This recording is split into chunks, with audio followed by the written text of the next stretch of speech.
Hello everyone, a very warm welcome to all of you from Study Medic. I am Dr. SUJAY Shankar and today we will be revising surgical anatomy as related to your MRCS B OSCE exam. In case of any doubts, just drop in a line in the comment section and we'll get back to you. So first is the quote of the day.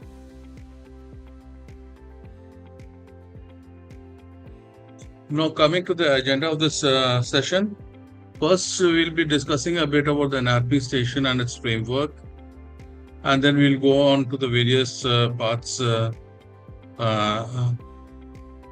various aspects of the anatomy. So the anatomy station is basically a structured discussion in the dissection lab. You're shown cadaveric prosected specimens or radiology and are asked to identify labeled structures and discuss their surgical relevance. So you basically you'll be running these structures through any of these steps. For example, it is to identify, you have to name it precisely. What are the relations of the structure? What is the blood supply? What is the nervous innervation and drainage and lymphatic drainage? What are for all spaces and triangles? What are the boundaries? What are the contents? And finally, and not the least, is why is its surgical relevance? Why it matters in the theater?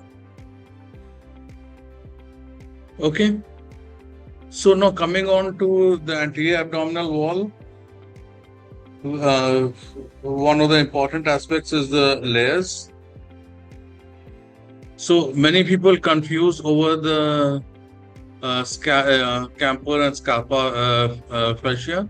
So basically from superficial to deep, you have the layers, skin, then there's the campers, that is the fatty fascia, and scarpa, that is a membranous fascia.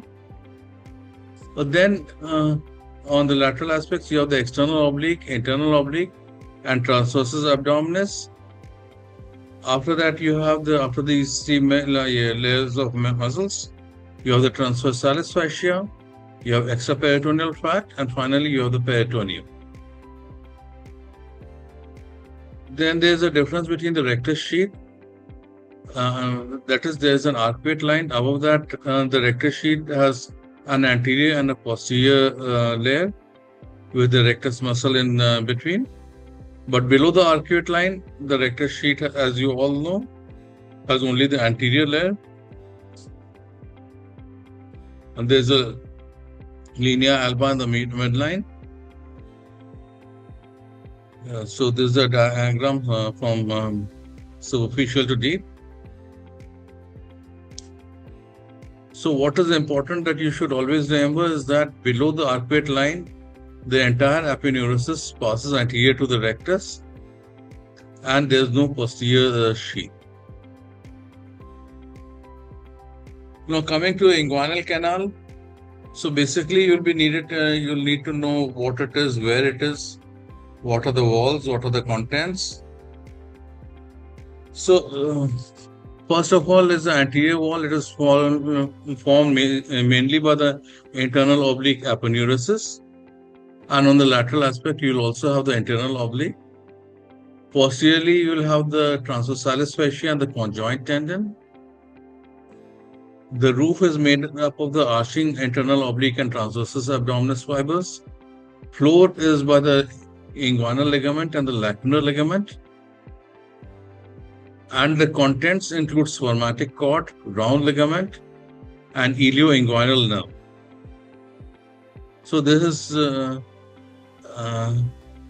so what is important, if you look at the diagram given here, that the lateral is a deep ring and the medial is a superficial ring, and it basically contains the cord or round ligament, as the case may be, and of course the ilioinguinal nerve.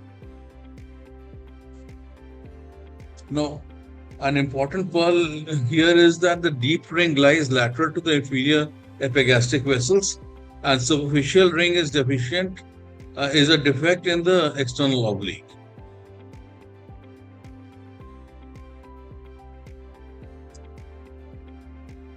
Now, what is important clinically is the hernias that may occur. So, they are the inguinal hernias will be of two types, indirect or direct. So, what are the features according to the anatomy? Basically, the neck. In indirect inguinal hernia is lateral to the inferior epigastric artery, whereas in the direct inguinal hernia, it is medial to the inferior epigastric artery. Basically, the direct is a weakness of the posterior wall, and indirect is something coming in through the deep ring.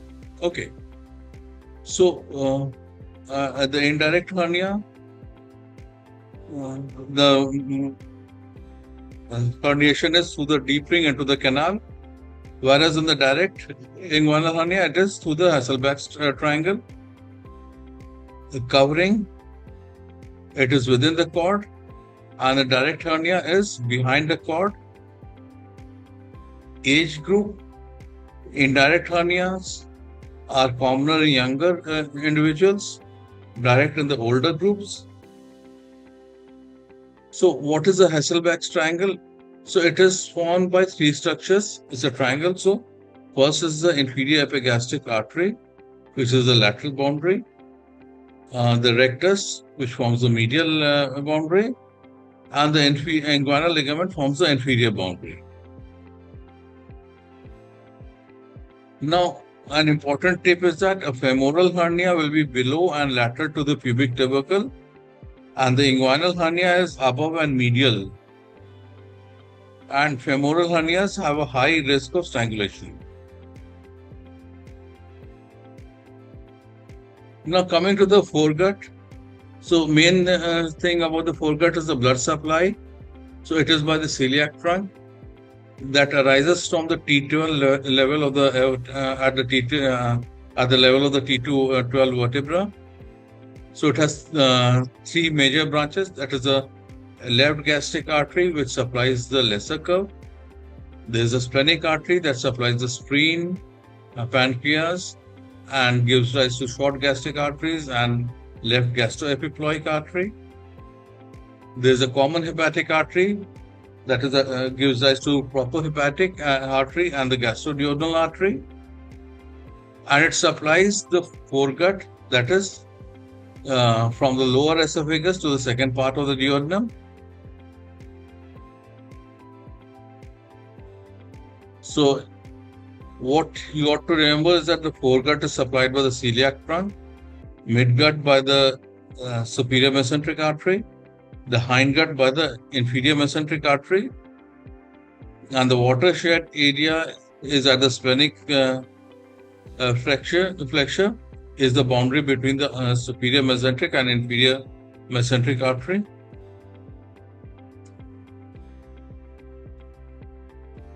Now, coming to stomach, duodenum and spleen, what are the relations and what is the anatomy basically? So, the duodenum is a C-shaped, mostly retroperitoneal structure. The first part is intraperitoneal and is related to the gallbladder and the common bile duct. The second part, it is related to the ampulla of Vater with the CBD and pancreatic ducts open. And the third part is caused by the superior mesenteric artery, and a compression by the superior mesenteric artery at this level will cause the superior mesenteric artery syndrome. The spleen, basically it is related to the, it lies in the left hypochondrium behind or below ribs 9 to 11. It is related to the stomach, pancreatic tails, left kidney and the colon, supplied by the splenic artery. And there are two main ligaments, that is the gastrosplenic and the splenorenal ligament. And now, what is important in terms of questions, especially in part A, you must have seen that they'll be asking questions. So here you have that the pancreatic tail and splenic vessels lie in the splenorenal ligament, and these structures are at risk during splenectomy. Now coming over to shifting down to midgut and hindgut territories.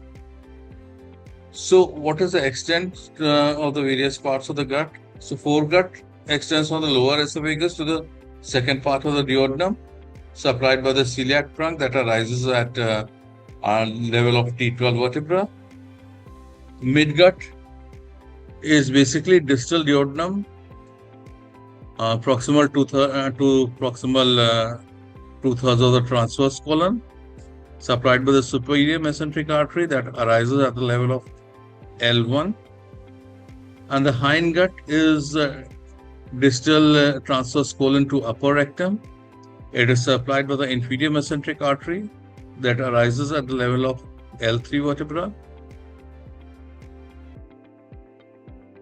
Now, here the important pearl that you ought to remember is that the midgut herniates and rotates 270 degrees around the superior mesenteric artery in utero, that is during development, and malrotation predisposes to volvulus.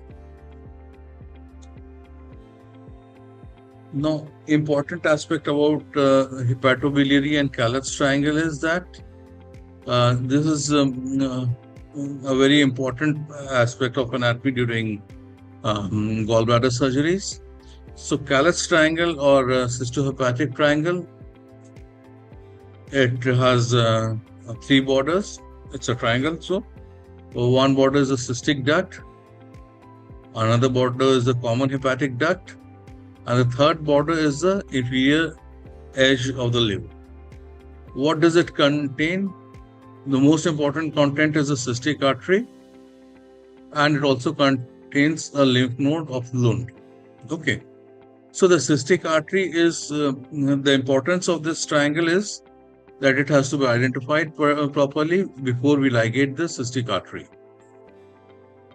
Now, cystic artery usually arises from the right hepatic artery, and a clear dissection at this area is required to identify all the structures properly and then go ahead with the surgery.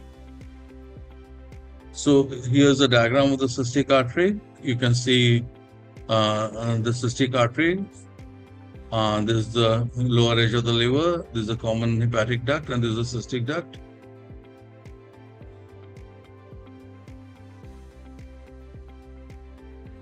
Now, what is the clinical significance? So, a replaced or accessory right hepatic artery is a common variant, and mistaken ligation can cause ischemia or bleeding.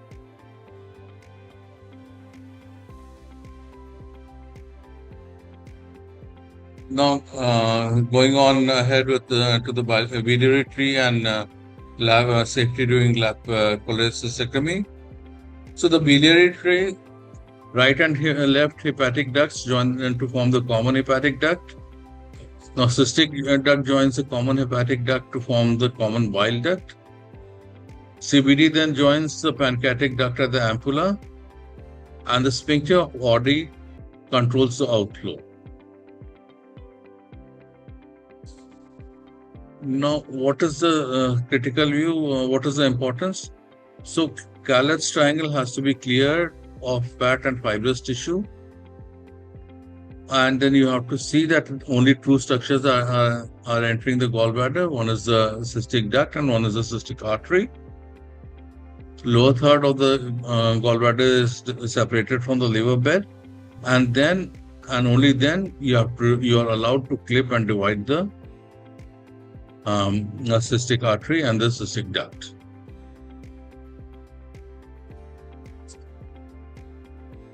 Now, the pancreas, it has 3 parts basically. The head lies within the C of the duodenum. The uncinate process lies behind the superior mesenteric artery and vein.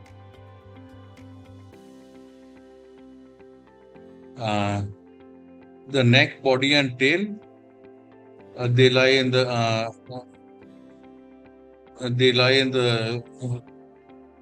duodenal loop and extend to the splenic hilum. And most of it is retroperitoneal except the tail, which becomes intraperitoneum and the distal part. Now, the portal triad, it's located in the free edge of the lesser omentum. So, the anatomy here is that portal vein is posterior, hepatic artery is antero-left, and bile duct is antero-right, and behind it is the epiploic foramen of Winslow. Now, the important aspect is that is the Pringles maneuver, which comprises of compressing the free edge of the lesser omentum, and it stops bleeding from both the hepatic artery and portal vein inflow to the liver. So in case of any injury during surgery and you have to control bleeding, you have to do the Pringles maneuver.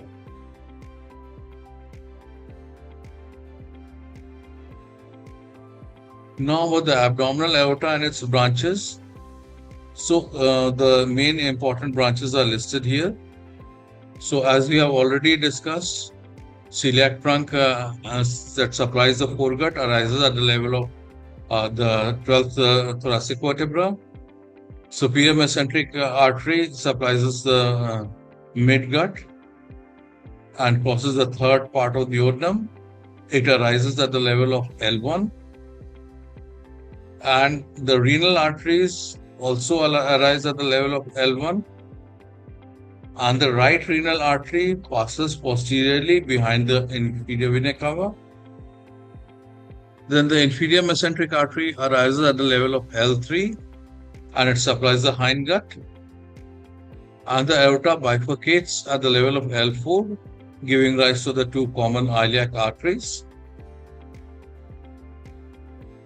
So here what you should also remember is that the aorta begins at abdominal aorta begins at the level of T12, which is the aortic hiatus, and it ends or rather bifurcates at the level of L2, which is at the level of the umbilicus or supracristal plane.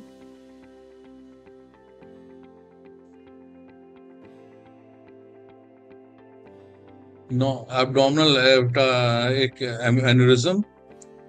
So most are infrarenal, almost 95%. Surgical repair is considered if it is either 5.5 centimeters or is rapidly growing or it is symptomatic.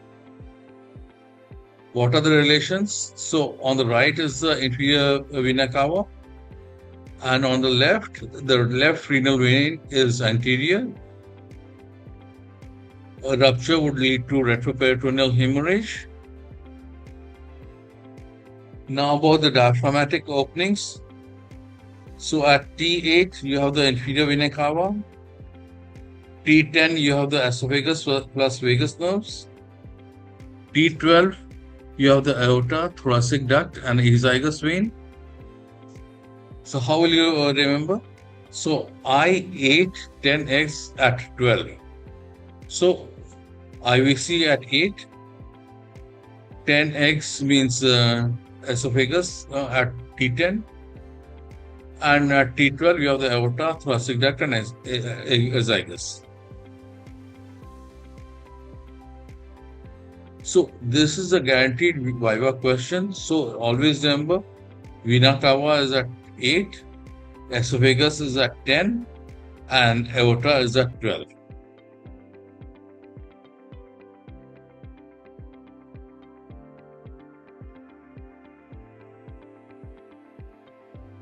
Now coming to femoral triangle. So what are the borders and contents? The superior border is the inguinal ligament. The lateral border is the sartorius, The medial border is adductor longus, and the contents from the lateral to the to medial is navel, and that is nerve, artery, vein, uh, uh, vein, and lymph nodes. Okay, and finally, the floor is formed by the iliopsoas and pectineus. So, and between the vein and the lymph node is an empty space.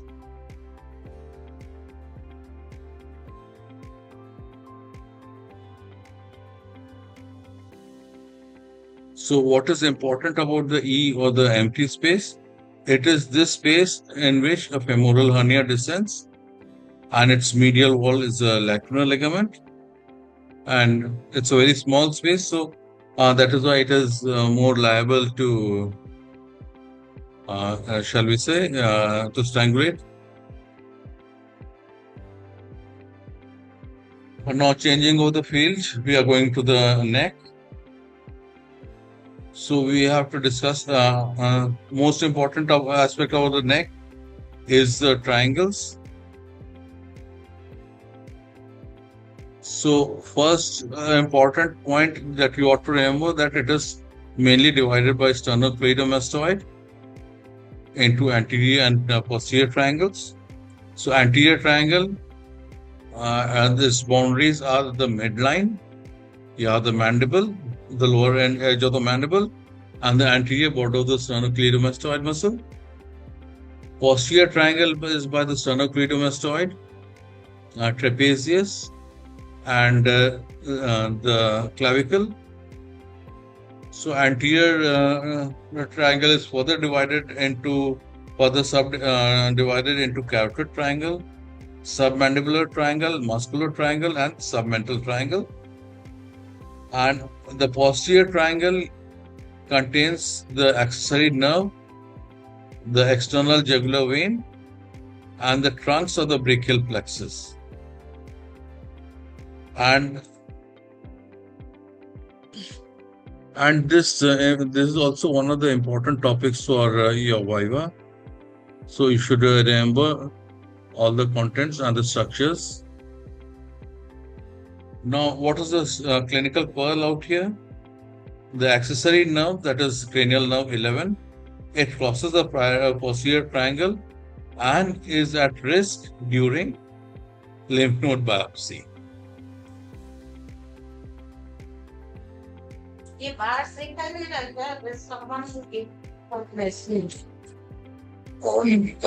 There's no cough. Yeah. No.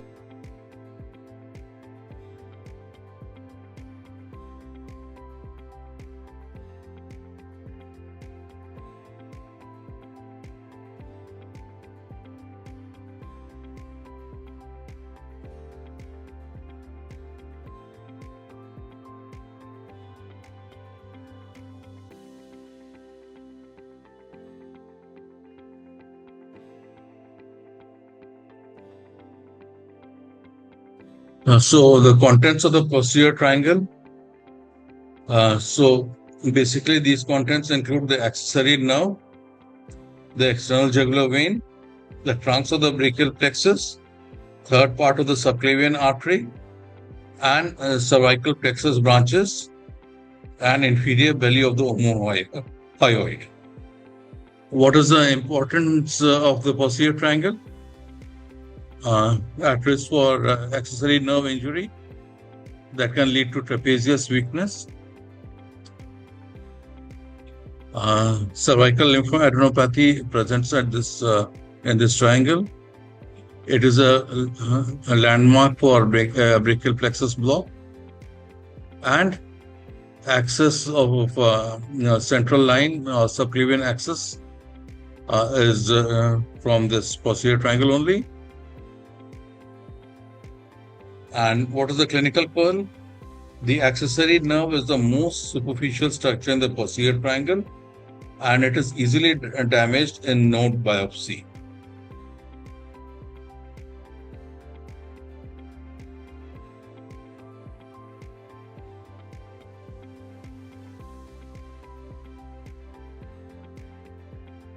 Now coming to recurrent and external laryngeal nerves.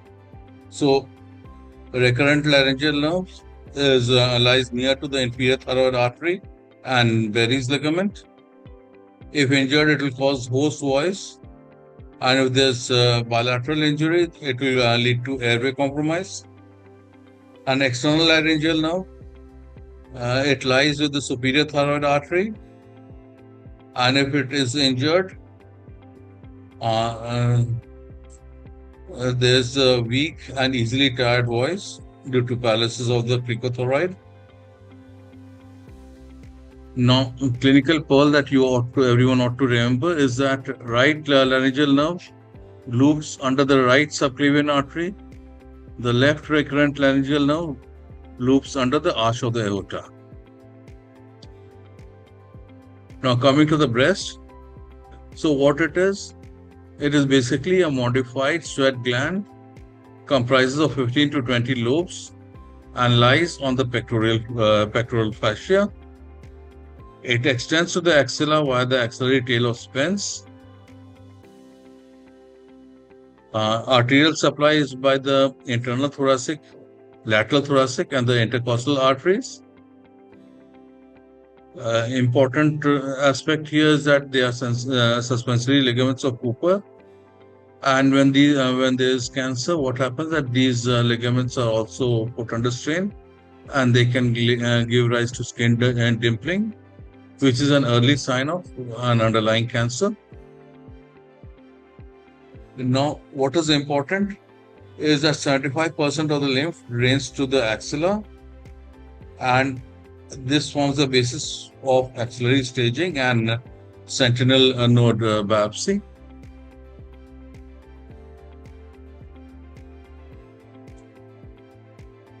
So, axillary node levels, these are related to the pectoralis minor muscles.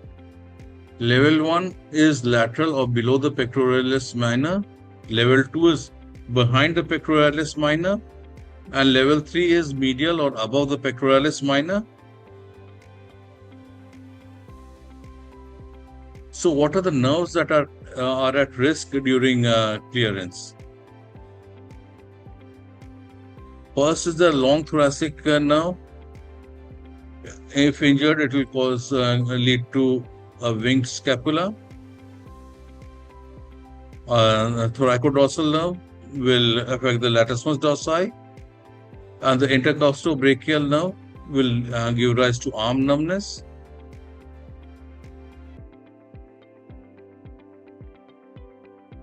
So now coming over to breast quadrants and clinical signs. So breast quadrants.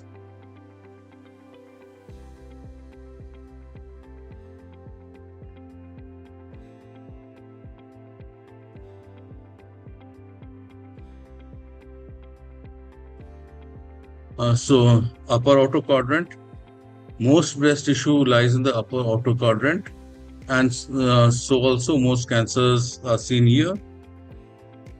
The axillary tail of Spence projects into the axilla. The retromammary space separates it from the pectoralis fascia, and it lies above over the second to the sixth ribs. What are the clinical signs of importance? First is the POD orange, that is appearance of an orange peel, which is due to dermal lymphatic edema, and it is seen in advanced cancers.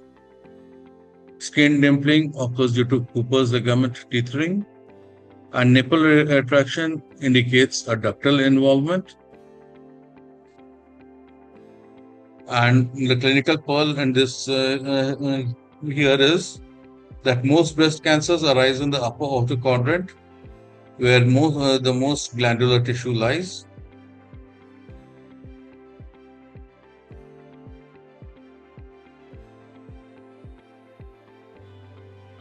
Coming over to colon, so arterial supply is superior mesenteric artery that supplies the cecum and proximal 2/3 of the transverse colon, that is the midgut. Inferior mesenteric artery supplies the distal transverse colon to upper rectum, which forms the hindgut. There is a marginal artery of Drummond that forms an anastomotic arcade connecting the superior and inferior mesenteric arteries. And the splenic flexure is basically the called the Griffith's point, or and it is a watershed between the supply of the superior and inferior mesenteric arteries.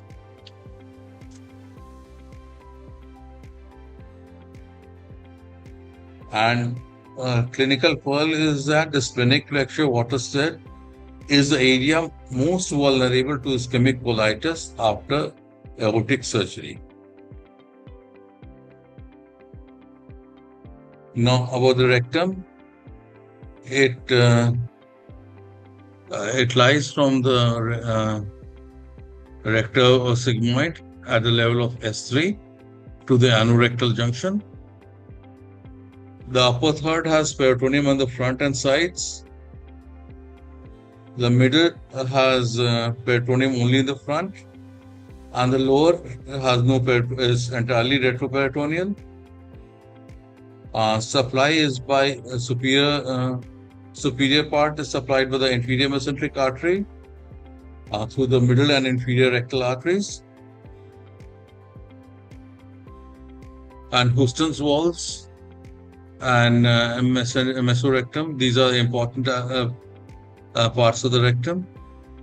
Relations: in males, it is related anteriorly to the bladder, prostate, and seminal vesicles. In females, it is related to the vagina, cervix, and uterus. And posteriorly, it is related to the sacrum, coccyx, and sacral plexus. Now, the clinical pearl here is that total mesorectal excision, that is CME, removes the mesorectum intact. And this is the key to low local recurrence in rectal cancers.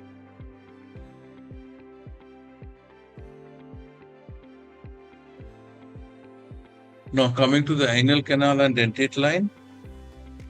So, basically, above the dentate line, it is part of the hindgut. It's lined by columnar epithelium, supplied by superior rectal artery. There's portal venous drainage, and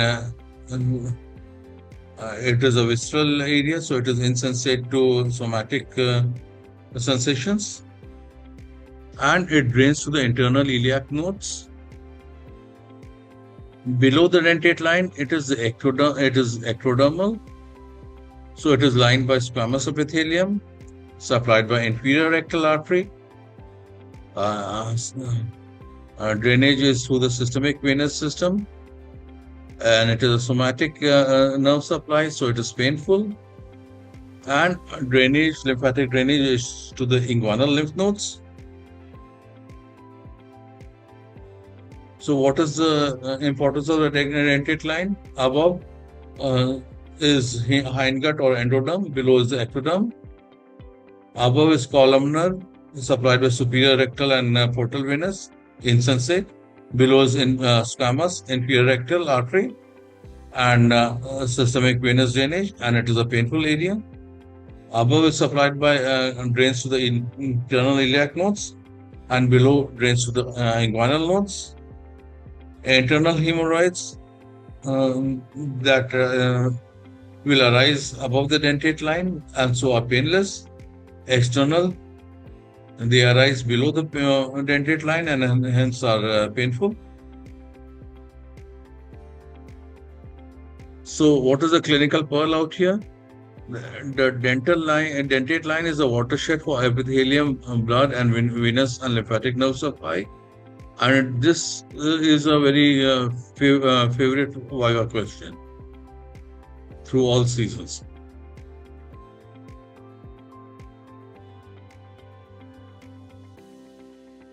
So here is something about some upcoming events. We have regular classes as well.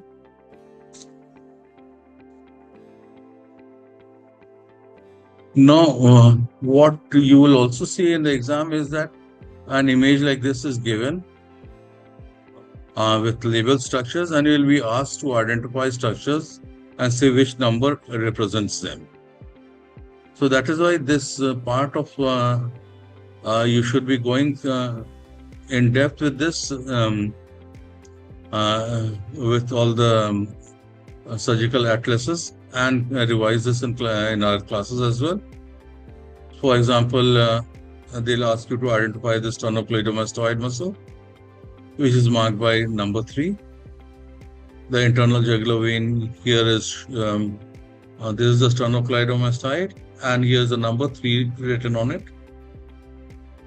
Then they'll ask about the internal jugular vein. They might. So, and it is shown by the number 5. Facial artery they will be showing. It's number 30 out here. You can see it's a thick structure arising from the external carotid.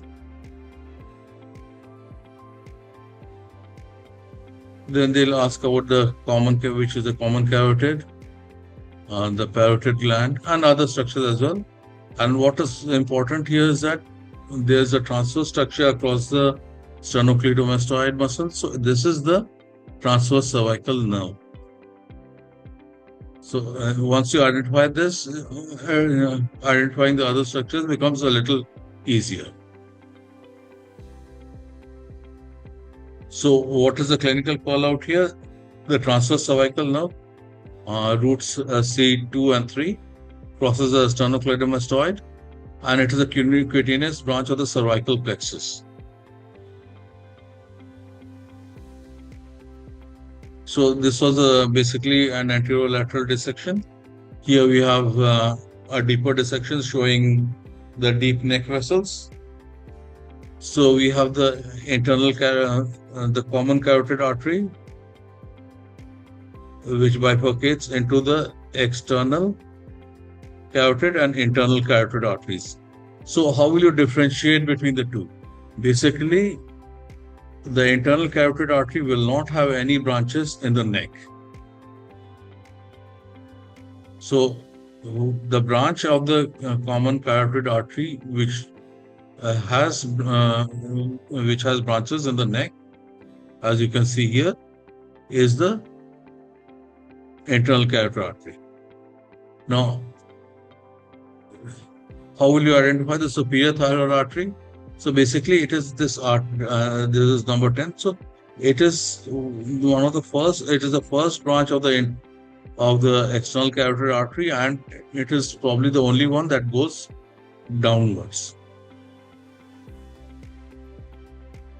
Then what you have to identify is the vertebral artery.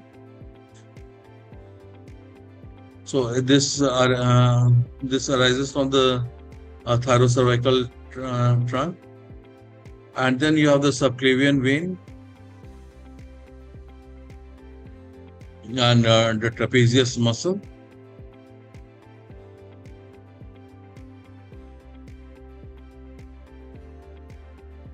So the clinical pearl here is that the external carotid artery gives branches on the neck, and the internal carotid artery gives none until the skull. And there is a classic discriminator between the two.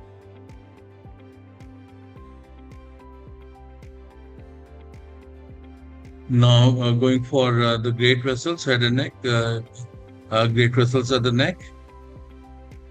So what we have here is the brachiocephalic trunk. This gives rise to the right common carotid artery, that is 7, and right subclavian, 8. Then the left subclavian artery is here, going along like this, changing over to axillary and then brachial arteries. And the left vagus nerve is a structure that goes down. You can see it going down and hooks under the arch of the aorta. And this is a deep dissection. So what if they ask you for the sternocleidomastoid, you have to remember that it is retracted, like as dissected and retracted, and so the sternocleidomastoid is here. So what is the clinical pearl here? On the right side, you have the brachiocephalic trunk from which the right common carotid and right subclavian arteries arise. And on the left side, the left vessels, common carotid and left subclavian, they are direct branches of the aortic arch. Now, further questions that might be asked include arterial supply of the thyroid gland. So, superior thyroid artery, this is the first branch of the external carotid. Inferior thyroid artery arises from the thyrocervical trunk, and arteria thyroidea ima. It is an occasional artery. It is not seen in all cases, and it arises from the arch of the aorta of the brachiocephalic trunk. What are the nerves at risk? First is the recurrent laryngeal nerve, which lies near the inferior thyroid artery and Berry's ligament. External laryngeal nerve is associated with the superior thyroid artery, and the accessory nerve that crosses the posterior triangle. So, what is the clinical pearl? Many of you who have done or assisted thyroid surgeries would remember that the superior thyroid artery has to be ligated as close to the gland as possible to protect the external laryngeal nerve.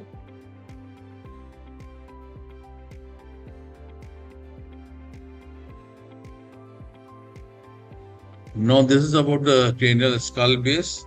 So, what is important is that we have to remember the fossa and foramina of the skull base, and more importantly, what passes through which, and what are the structures that you will be seeing in it.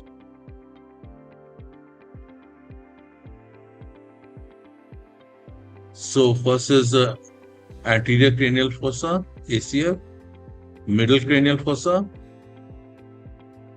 and the posterior cranial fossa. Okay. So, anterior cranial fossa, what is important that you ought to know is both the cribriform plate and the olfactory nerves. Then you have to remember the optic canal. It transmits the second cranial nerve and ophthalmic artery. Then you have to remember the superior orbital fissure, which transmits the third and fourth nerve, and V1 division of our ophthalmic division of fifth nerve, and it also transmits the sixth nerve. Then you have the foramen rotundum and foramen ovale. So rotundum transmits the V2 or the maxillary division of the trigeminal, and the foramen ovale transmits the mandibular division of the trigeminal. Then, of course, there is a foramen spinosum, and it supplies and it transmits the middle meningeal artery.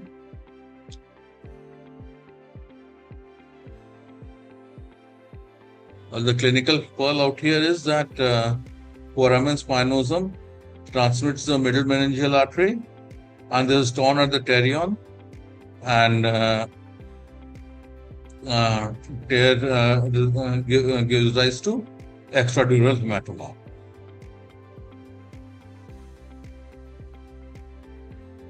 Now, going to the external view of the skull base. So, what are the foramina that you will see in the inferior base? First is the foramen magnum. It transmits the medulla and the vertebral arteries. Then there is the carotid canals that transmit the internal carotid arteries. There is the jugular foramen, from which 9, 10, 11 nerves pass, and internal jugular vein. Then you have the hypoglossal canal, from which the 12th cranial nerve passes. Then you have foramen lacerum, which is forms the base of the internal carotid artery. And there is a stylomastoid foramen, from which the facial nerve passes. The clinical fall out here is that jugular foramen 9, 10, 11 and the internal jugular vein is a high yield grouping. So you might be asked questions on that.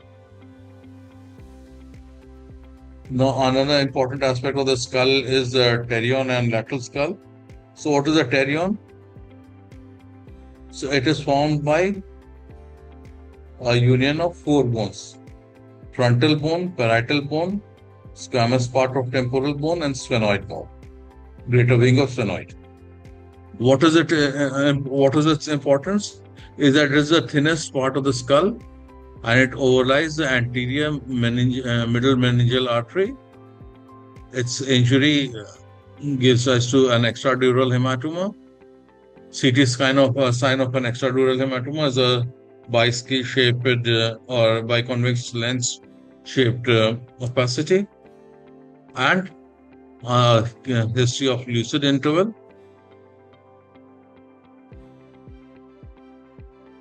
So what is the clinical call out here is that a temple blow with lucid interval followed by deterioration is indicative of an extradural hematoma at the pterion.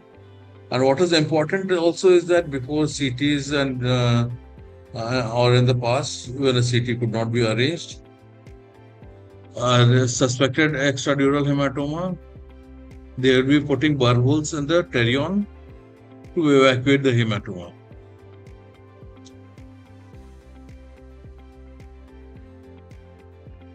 Now, this is a mediastinum, looking at it from the left side.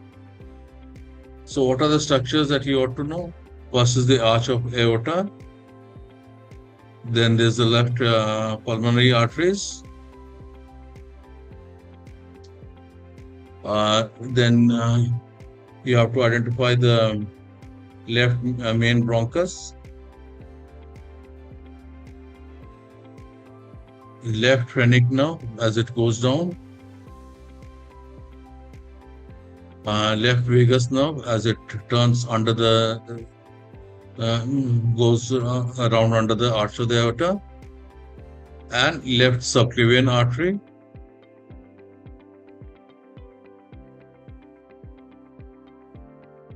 So what is the clinical pearl out here? The left recurrent laryngeal nerve hooks under the arch at the ligamentum arteriosum. Now same mediastinum from the right side. So what you should be able to identify is the trachea,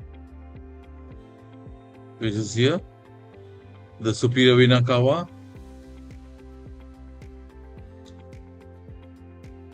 the azygous vein, the azygous vein, the right phrenic nerve. Here's the phrenic nerve going straight downwards to the diaphragm. Right vagus nerve, and the esophagus.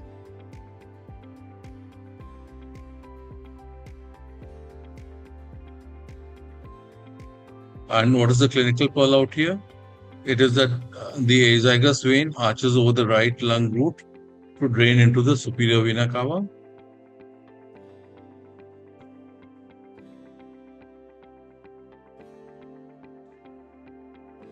Now, going on to the root of the left lung, what you should be able to identify? Basically, first you should be able to identify the left pulmonary artery, the left main bronchus, superior pulmonary vein, inferior pulmonary vein, phrenic nerve as it passes anterior to the root,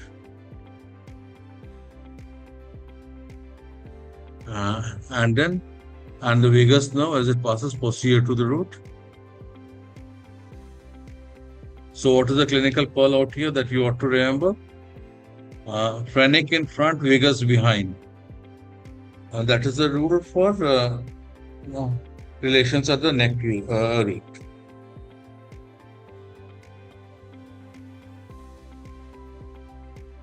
Now going to the external surface of the heart.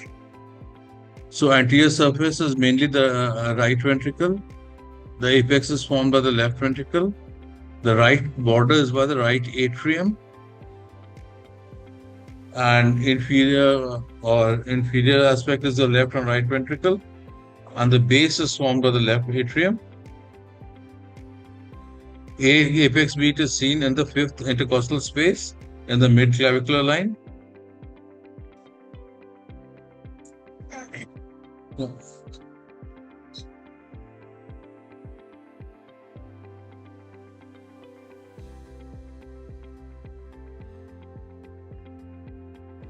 What is the clinical pearl out here? The anterior surface is mostly right ventricle, and there is a chamber injured first in penetrating trauma.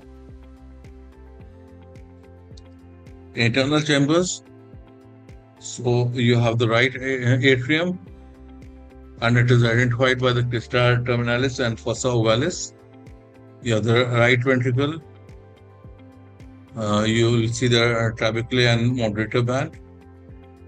Left atrium, it will be receiving the pulmonary veins.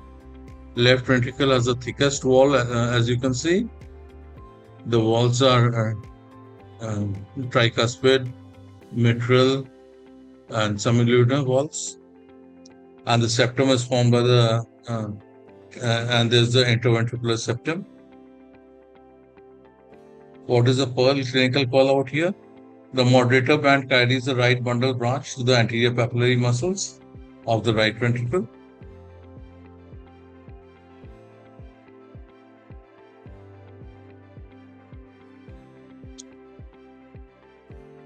So what are the common discussion points in the related to the mediastinum?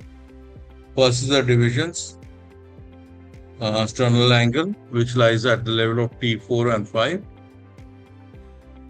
Superior is to the sternal angle is the arch of aorta, the great vessels, and the trachea and esophagus. Anterior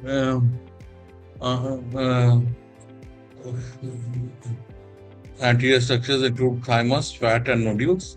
Middle mediastinal structures include the heart and pericardium and phrenic nerves. And posterior mediastinal structures include the esophagus, aorta, azygos, and thoracic duct. Now going to the bronchopulmonary segments. There are 10 segments. Each each lung has 10 segments, and each segment has its own bronchus, artery, and vein.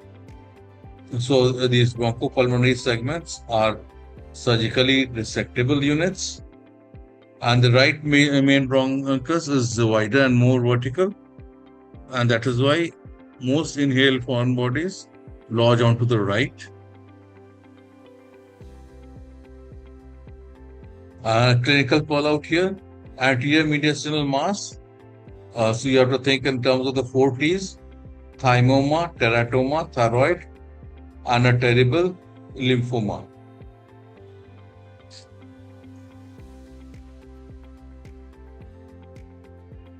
Now we'll shift over to the upper limb.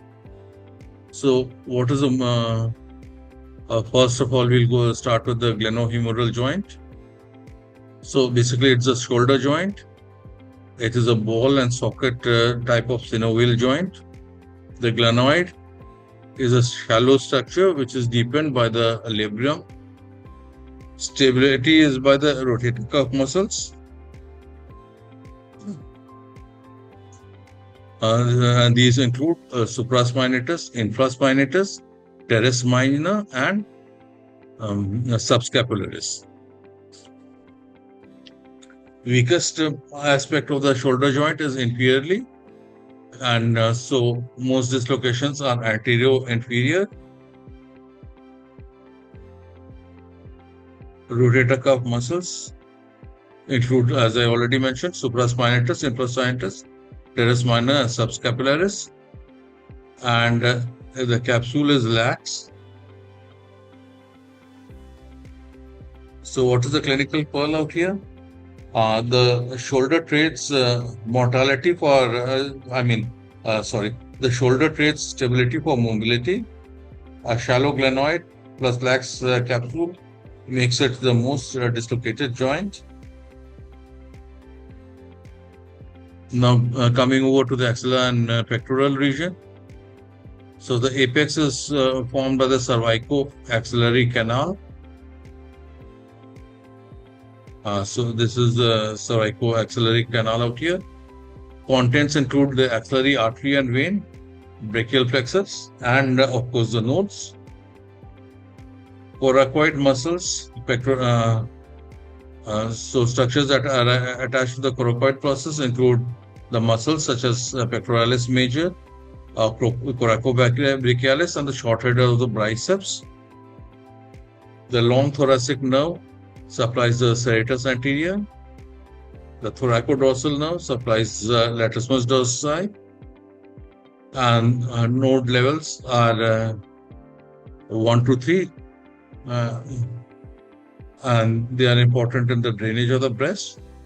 Node 1 will be inferior to the pectoralis minor, which is not here shown here. And level 2 would be behind the pectoralis minor. And level 1 would be above the, and level 3 would be above the pectoralis minor.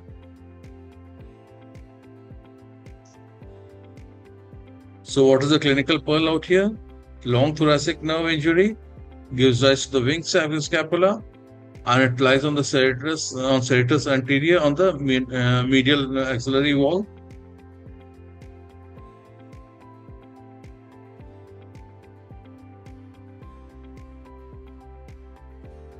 Then coming over to the cubital fossa. This is not a diagram of the cubital fossa. This is the axilla, and it shows the brachial plexus. So basically, we have the boundaries. So what are the boundaries? Brachioradialis, pronator teres, and intercondylar line.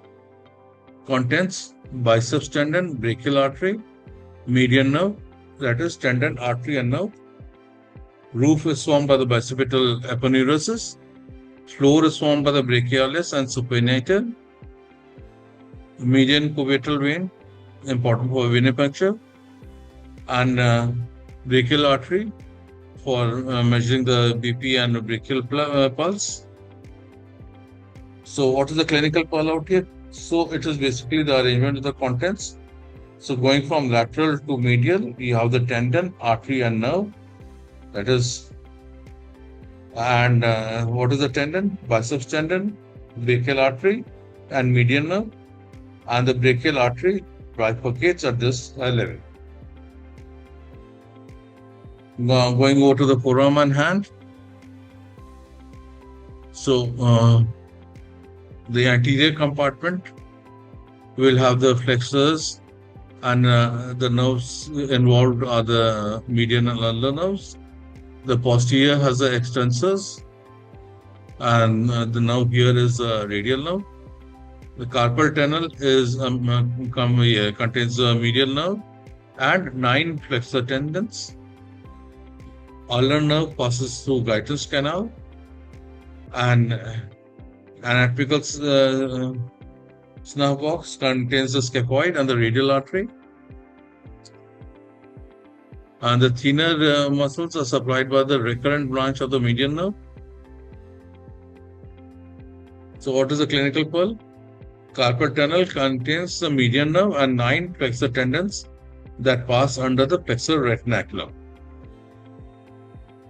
Now, this is one common question we have seen through in Part A, but you'll also have it here. So shoulder abduction, you should know. First 0 to 15 degrees is initiated by the supraspinatus. 15 to 90 is by the middle deltoid, middle fibers of the deltoid. And above 90 is brought about by scapular rotation. And this is by two muscles, trapezius and serratus anterior. Painful arc, that is painful abduction of the shoulder from 60 to 120 degrees, is due to impingement of the supraspinatus muscle. Now, bicipital groove.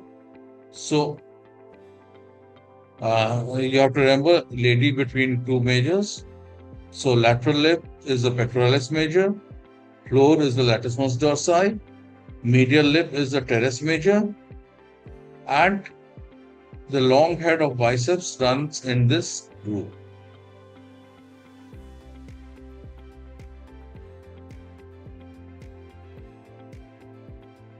Moving on, just another reminder about our courses. So we also have a 2-day on-site course where you go through the live replication of the OSCE stations, and there's a one-to-one interaction with the examiner and the candidates. Now coming over to question and answers. So during a difficult laparoscopic cholecystectomy, the surgeon dissects a triangle to identify a vessel before clipping it. What is a triangle and its three borders? What does it contain? What is the critical view of safety? And name a dangerous arterial variant. So these are types of questions that the examiner can ask you during the vivas. So you have to be prepared with the answers, and you should know what it helps know what they expect. Okay. So basically, what is a triangle? That is a Calyx triangle. Borders we know: cystic duct, common hepatic duct, and the inferior edge of the liver. Contents: cystic artery with or without node of wound. Critical view: so Calyx cleared, only two structures to the gallbladder, and that was after removing the lower gallbladder of the liver bed. So most dangerous variant is the replaced or accessory right hepatic artery. This is also known as the Moynihan's hump, and this is prone to injury.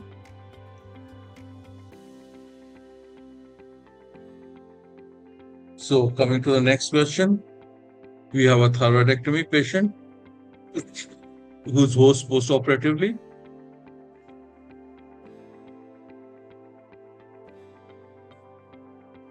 And another patient has a weak, easily tired voice. Which nerves causes each? Where is each at risk? How is each protected intraoperatively?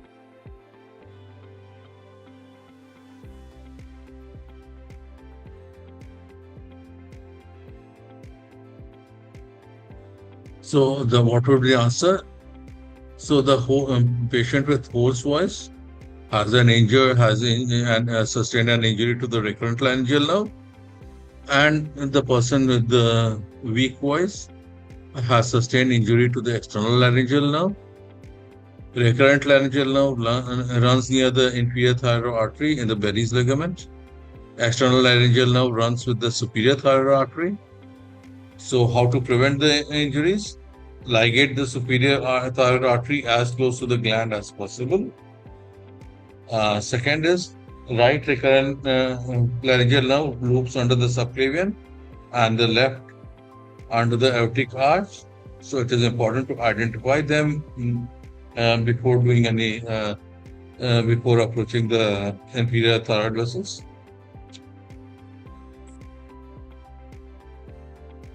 Next question. A groin lump is described. You must decide whether it is an inguinal or a femoral hernia. So how will you go about it? So what are you supposed to know here? You have to give the landmark that separates inguinal and femoral hernias. Which hernia is more likely to strangulate? And then you have to know the borders of Hasselbalch's triangle. So now coming on to the answers. So, what is the landmark? It is pubic tubercle. So, an inguinal hernia is above and medial to the pubic tubercle. Femoral hernia is below and lateral. The femoral hernia has a higher risk of strangulation when compared to the inguinal one.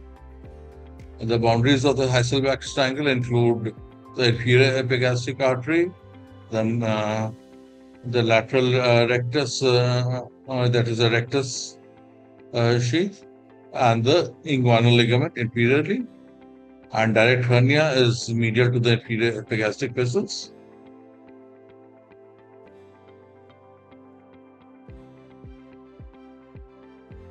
So now another question is that you are shown a cadaveric neck dissection and asked about the structure that crosses the posterior triangle that is at risk during node biopsy. So you have to name the nerve, what are the boundaries of the posterior triangle, and what deficit follows the injury.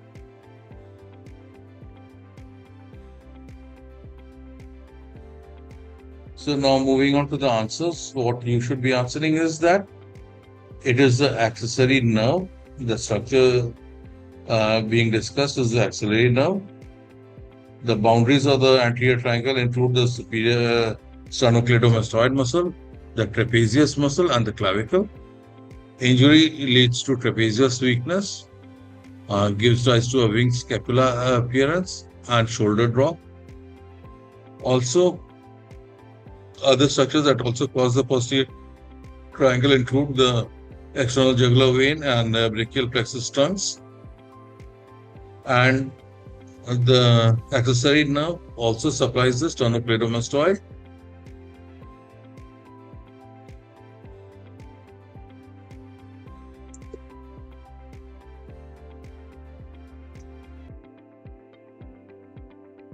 Now going for the next question answers. So you have a patient who develops ischemic colitis after aortic aneurysm repair at the junction of two arterial territories. Name the watershed site, which two arteries meet there, name the protective anastomotic vessel. So this is a common question, and it's basically very simple. So basically it is a splenic fracture, and the point is called the Griffith's point. Here the superior mesenteric artery meets the inferior mesenteric artery, and the anastomotic arcade is formed by the marginal artery of Drummond. And watershed zones are most vulnerable to hypoperfusion. So arterial supply of the gut, basically foregut by the celiac trunk, midgut by the superior mesenteric artery, and hindgut by the inferior mesenteric artery.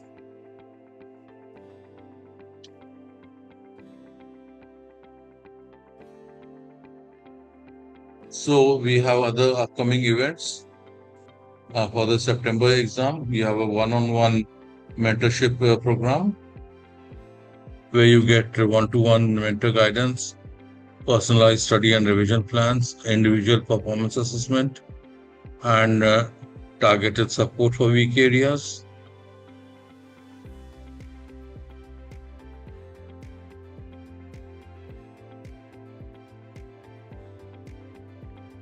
So here are some numbers and always that you ought to remember. Never say that internal carotid artery branches in the neck. It doesn't. Never confuse recurrent laryngeal nerve with the external laryngeal nerve. And never forget phrenic in front, vagus behind the lung root. Call the apex beat anything but a left ventricle. And never mix up the cubital fossa order. It is tendon, artery, and nerve from lateral to medial. Now, what are always name the structure and then work outwards. State the blood and nerve supply of every structure. give boundaries and contents for any space, quote the surgical relevance or injury, and always link the prosection to the operation. Now we have some spot diagnostic pearls.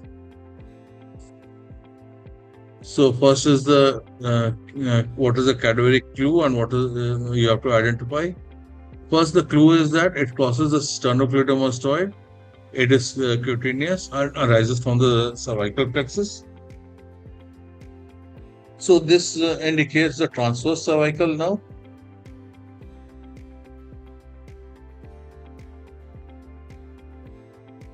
I didn't know what is the branchless artery in the neck. It is the internal carotid artery. What is the first branch of external carotid artery?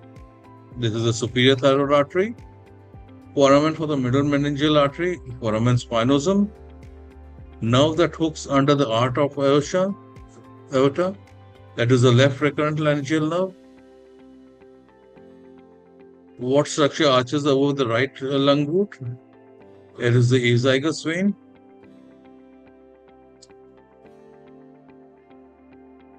Now, what is the thinnest part of the brain? It is a pterion and it is associated with extradural hematomas. Moderator band carries the right bundle branch. Rotator cuff mnemonic sits, that is supraspinatus, infraspinatus, teres major and subscapularis.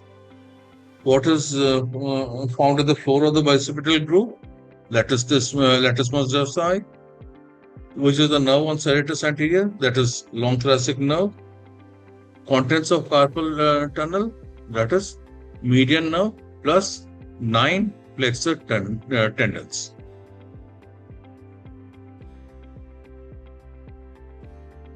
Now some more pearls on head, neck and skull base. So this repeat branchless artery in the neck, internal carotid, first branch of external carotid, superior thyroid, nerve at risk with inferior thyroid artery, recurrent laryngeal nerve, jugular foramen contains cranial nerves 9, 10, 11 and the internal jugular vein. Bones that form the pterion, frontal, parietal, temporal and sphenoid. Now going over to the recall pulse for the mediastinum and upper limb. Nerve which is anterior to the lung root, that is the phrenic nerve. Anterior mediastinal mass, what are the 4 T's? Thymoma, teratoma, thyroid, and terrible lymphoma, or basically lymphoma. Which chamber forms the apex? The left ventricle. Nerve injured, giving rise to a winged scapula, long thoracic nerve. Contents of cubital fossa from lateral to medial, tan, tendon, artery and nerve.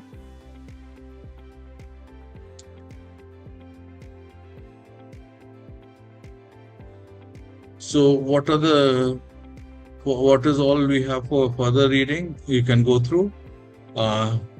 We have the on-site anatomy stations where we'll be revising these, and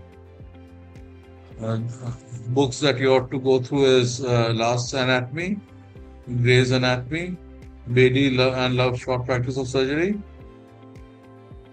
and Intercollegiate MRCS Part B OSCE Blueprint, printed by the Royal College of Surgeons.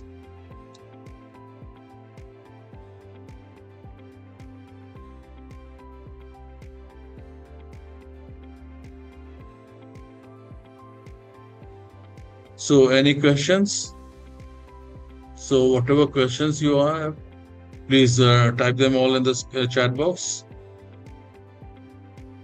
And this brings us to the end of today's session.